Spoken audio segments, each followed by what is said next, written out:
Hello students, welcome your online class. In last video हमने देखा था कि आपका इरिगेशन के बारे में हमने देखा था।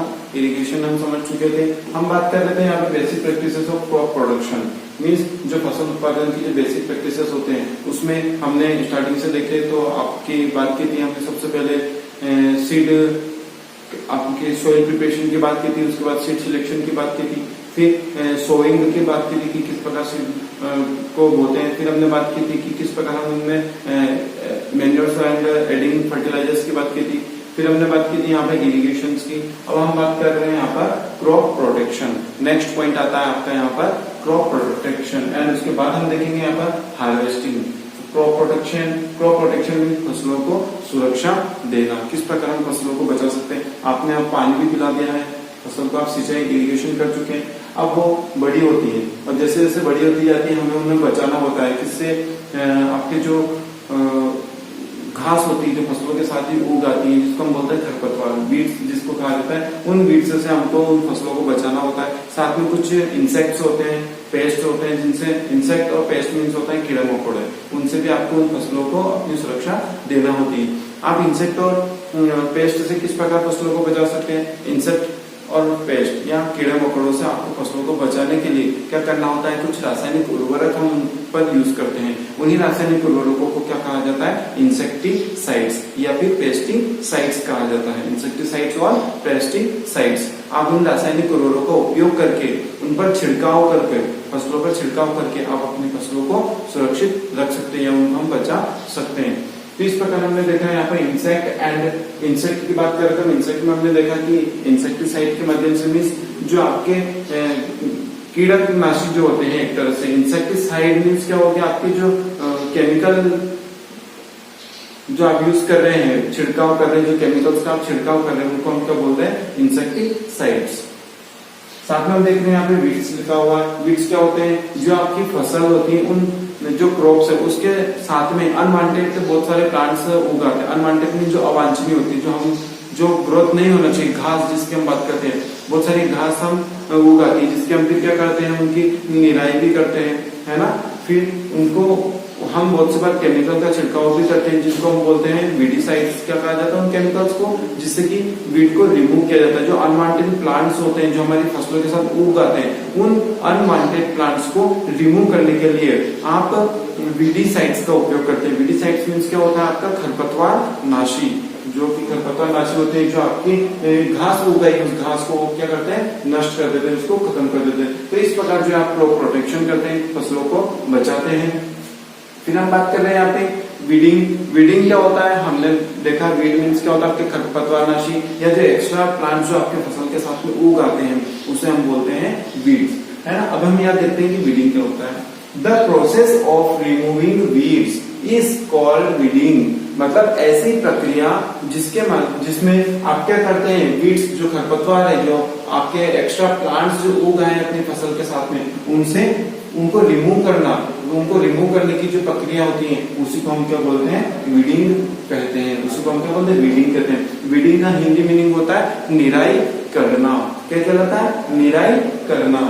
यह आपका मैन्युअली होता है ना। The process of removing weeds, ऐसी प्रक्रिया जिसमें आप वीड्स को रिमूव करते हैं। जो प्लांट से आपके एक्स्ट्रा घास जो लगी हुई है उसको आप क्या करते हैं? निकालते हैं।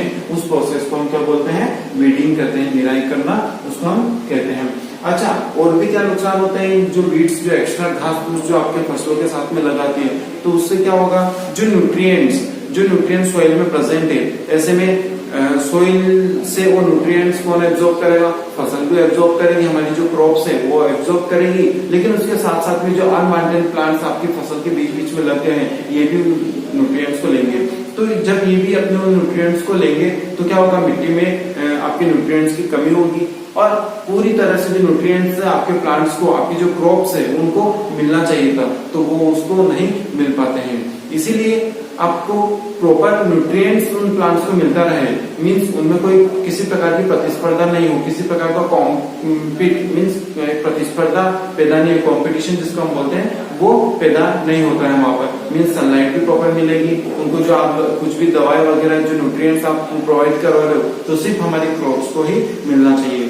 क्योंकि ऐसा नहीं होगा तो क्या होगा, घास फूस जो है वो भी आपके न्यूट्रिएंट्स जो है सोइल में प्रेजेंट न्यूट्रिएंट्स को वो क्या कर लेती है, एब्जॉर्ब कर लेती है। ऐसे में जो हमारी फसल होती है उसके लिए उन न्यूट्रिएंट्स की आवश्यकता, पोषक तत्वों की कमी हो जाती है। इसीलिए उन आवश्यक पोषक तत्वों की कमी ना हो, इसलिए इन वीड्स को हम क्या करते हैं, रिमूव करते हैं। और इनको रिमूव करने की जो प्रक्रिया होती है, जो प्रोसेस होती है, the process of removing weeds is called weeding. उसी को हम क्या बोलते हैं, वीडिंग बोलते हैं। आइए, हमने आप फसल का सुरक्षा करना भी देख लिया कि हम फसल की किस प्रकार हम सुरक्षा कर सकते हैं। आइए अब हम बात करते हैं हार्वेस्टिंग। जब आपने सबसे पहले सोइल प्रिपरेशन करी, उसके बाद आपने बीज का, अच्छे अच्छे बीजों का चुनाव किया, सीड सिलेक्शन, फिर आपने बीजों को बोया, फिर आपने उनको कुछ मैन्योर्स, खाद वगैरह दिया, फिर आपने उनकी सिंचाई, इरिगेशन करी, फिर उसके बाद जब प्लांट्स बड़े होने लग गए, आपने क्या किया, वहां पर उनकी क्रॉप प्रोटेक्शन, फसल की सुरक्षा करी अन्य पौधों से या अन्य कीड़े मकोड़ों से, जानवरों से। अब हम यहाँ पर देख रहे हैं कि जब आपकी फसल जो है अब मेच्योर हो जाती है, मेच्योर में जो है वो परिपक्व हो जाती है, जो फसल है वो आपकी पक जाती है या काटने लायक हो जाती है, तब इसको लगभग 3 to 4 मंथ लगते हैं नॉर्मली किसी फसल को पकने में। तो जब आफ्टर 3 to 4 मंथ हम क्या करते हैं, उसको हार्वेस्ट करते हैं, मीन्स उसकी फसल की कटाई करते हैं। और ये कटाई हम किसके माध्यम से करते हैं, मैन्युअली हम सिकल के माध्यम, सिकल में जो दरांती होती है हमारी, उसके माध्यम से हम क्या करते हैं, हार्वेस्टिंग करते हैं, मीन्स कटाई करते हैं, फसलों को काटते हैं। तो हार्वेस्टिंग मीन्स क्या होगा, फसलों की कटाई करना। सिकल मीट के द्वारा आप बाय मैन्युअली मीन्स हाथों से हम सिकल, दरांता जो होता है उससे हम फसलों की कटाई करते हैं। साथ में आजकल जो लेटेस्ट टेक्नोलॉजी आ गई है उसमें हार्वेस्टर वगैरह का भी यूज करते हैं फसलों की कटाई के लिए। हार्वेस्टर क्या करता है, आपकी फसलों को कटाई करता है और साथ साथ में आपकी फसल को आजकल, और थ्रेशर जो होता है, हार्वेस्टर क्या करता है, आपकी फसलों की कटाई करने वाली मशीन होती है। और जो थ्रेशर है, आप जब फसलों को पूरी तरह से हम स्टेम से, उसको स्टेम से, तने से काट लेते हैं, तो उन फसल को क्या करता है, जो फसल के दाने होते हैं, उस फसल के दाने को अपनी जो क्रॉप है फसल, उससे वो जो चाफ वो बोलते हैं, उसको उस चाफ से या उस फसल से उसको दाने को अलग करने का काम कौन करता है, थ्रेशर करता है। हम बोलते हैं ना थ्रेशर मशीन चल रही है, तो थ्रेशर मशीन क्या करती है, हमारे दाने निकालती है फसलों के, है ना। तो सिकल और हार्वेस्टर का सेम वर्क होता है। सिकल हम हाथों से फसल को काटते हैं और हार्वेस्टर क्या होती है, एक मशीन होती है जो कि आपकी फसल की कटाई में काम में ली जाती है। एंड थ्रेशर क्या होता है, आपकी जो फसल आपने काट ली है, फसल काटने के बाद जब आपके अनाज के जो दाने हैं, उन दानों को फसल से अलग करने की जो प्रोसेस होती है वो आपकी इसी थ्रेशर मशीन से की जाती है। तो हम देखते हैं आजकल और लेटेस्ट टेक्नोलॉजी आ गई जिसका हम उपयोग करते हैं। उनमें आज एक कल हम बोलते हैं कि कंबाइन आता है। कंबाइन क्या होता है, जो ऐसी मशीन होती है जो हार्वेस्टर का काम भी करती है और जो थ्रेशर का काम भी करती है। ऐसी मशीन जो हार्वेस्टर और थ्रेशर दोनों का काम खुद अकेली मशीन ही कर लेती है, एक मशीन ही कर लेती है, उसको हम बोलते हैं कंबाइन बोलते हैं। आपने देखा होगा आजकल बड़ी बड़ी मशीन आती है जो आपकी फसलों की कटाई भी कर देती है पूरे खेत के, और साथ में अनाज को, जो आपके दाने हैं अनाज के दाने, उनको अपने जो फसल है उससे अलग भी कर देती है और उसका अलग अलग स्टोरेज भी कर देती है। इसको हम क्या बोलते हैं, हार्वेस्टिंग करना। और उसको हम जो मशीन आपको पूरा काम एक साथ करके उसको हम बोलते हैं कंबाइन। क्या बोलते हैं उसको, कंबाइन करना। अब हम बात कर रहे हैं यहाँ पे विनोइंग। विनोइंग मीन्स क्या होता है, process of using wind to separate heavy and light solid particles is called winnowing। यहाँ पे स्पेस नहीं था तो आप लिख लेना लास्ट में, is called winnowing। winnowing means क्या हो गया आपका, जब हमने देखा है कि हमारी फसल आपने कटाई कर ली, उसके बाद आपके दाने भी अलग हो गए, लेकिन कुछ दाने जो होते हैं आपके मिक्सचर होते हैं, मीन्स जो हल्के दाने होते हैं वो भी आपके एक साथ होते हैं, जो भारी दाने हैं, जो अच्छी क्वालिटी के दाने हैं वो भी एक साथ होते हैं। अब हमें उनको अलग करना होता है। तो अलग करने के लिए हमें क्या करना होता है, हम जब हवा चलती है या जब आपके फैन वगैरह लगा देते हैं हम, तो फैन वगैरह से ऊपर से हवा से हम ऐसे क्या करते हैं, उसको फसल को नीचे डालते हैं, ऊपर कुछ हाइट से हम उसको नीचे डालते हैं। हवा से क्या होता है, जो वाइंड आ रही है हवा, उससे क्या होता है, आपके फसल के जो ग्रेन्स हैं, जो दाने हैं, वो दाने क्या होते हैं, जो लाइट मीन्स क्या होता है, हल्के, जो हल्के दाने हैं वो हवा के साथ कुछ दूरी पर जाकर गिरते हैं, और जो भारी, जो ग्रेन्स, भारी दाने जो होते हैं फसल के, आपके जो भारी दाने, वो कहाँ, ग्राउंड पर नीचे सीधा गिर जाते हैं। लेकिन जो हल्के दाने होते हैं उस हवा के कारण क्या होते हैं, कुछ दूरी पर जाके गिरते हैं, और फिर separately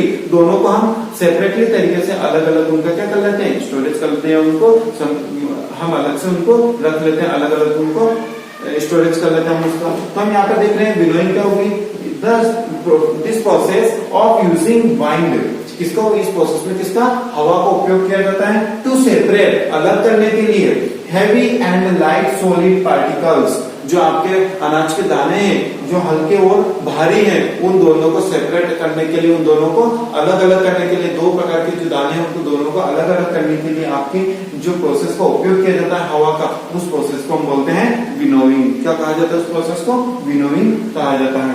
process of using wind to separate heavy and light particles, solid particles is called winnowing. इस प्रोसेस को हम क्या बोलते हैं, विनोइंग कहते हैं। तो आपकी बेसिक प्रैक्टिसेस में आपका क्रॉप प्रोटेक्शन हमने देखा, फिर हमने बात करी हार्वेस्टिंग की, एंड नेक्स्ट वीडियो में हम बात करने वाले हैं आपके स्टोरेज की, किस प्रकार आपकी फसल की कटाई हो चुकी है, आपने फसल को दाने भी निकाल लिए उनका हार्वेस्ट करके, उनकी अच्छे से आपने विनोइंग करके प्रोसेस करके आपने क्या कर लिया, दाने को भी सेपरेट कर लिया। अब आपको क्या करना पड़ता है, उनका संग्रहण करना होता है। तो संग्रहण किस प्रकार करना चाहिए इसके बारे में हम नेक्स्ट वीडियो में बात करेंगे। Thank you.